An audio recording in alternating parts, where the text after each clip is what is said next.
Numėlėjai, labas rytas. Vėl sveikinuosi su jumis. Pradėjo lyti.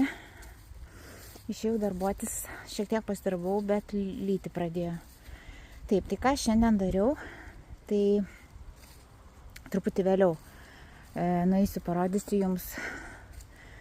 Vieną projektą baigiau, kitą pradėjau, žodžiu. Dabar baigiau projektą, tai galiu parodyti, gal kokį baigiau, gerai.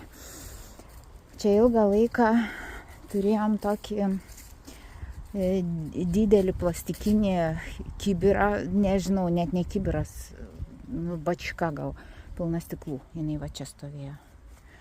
Tai visi stiklai, kurie buvo čia, su kitom įvairiom šiukšlėm, aišku, atsidūrė šitam ir dar kitose maišuose, kurie jau yra išvežti. Šitas yra paskutinis šitų didžiausių stiklų maišas. Tai va čia ilgai stovėjo tokia juoda, aukšta bačka su stiklais, iš čia mes krovėm ir dėjom į šitą įvairius maišus ir čia yra paskutinis jau maišas. Lyja, bet dar noriu nusivesti jūs parodyti. Kitas projektas, kurį reikia padaryti man. Tai šituos, tai čia vyras mano šitos sunkius dalykus išnešios, bet čia yra krūva sutrešusi, buvo jau tiksliau krūva sutrešusi pagalių. Juos kraunam čia, sūnus mano veš. Juos į tokią duobę, jie ten įsitrūnys. Va. Čia, žodžiu, pilna tų pagalių po šito krūmų, čia teko upelis, kurio mes dar rankos neatėjo ir mes ją dar nesutvarkėm. Ir taip pat planas šiandien yra nupjauti šitą šaką.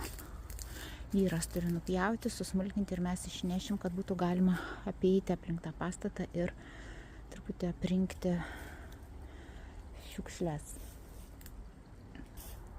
Atsimenat, kažkuriam įraše sakiau, kad už šito namo buvo pilna labai aukštai iki pat lango butelių ir maišų su buteliais ir tiesiog buteliai. Mes viską iškopėm, čia nieko nebėra. Ir atsimenat, sakiau, iki šito medžio yra daugmaž aprinkta. Tai vakar aš perlipau šitą raudoną liniją ir atsidūriau čia. Žinoma, dar ne viskas čia yra tikrai iškapstyta. Va, galiu net parodyti, vyras sako, turbūt čia yra televizorius pakastas. Va, tai ištrauk, nežinau, čia reikia tik iškasti. Čia vyro tokia mintis. Va, čia įvairūs kilimai buvo, kažkokie tokie sutrešę kilimai. Čia lygiai taip pat, va, šitose išvartose. Va, vėlgi visokie plastikai čia palei pamatą. Vakar aš šitą teritoriją valiau ir tuos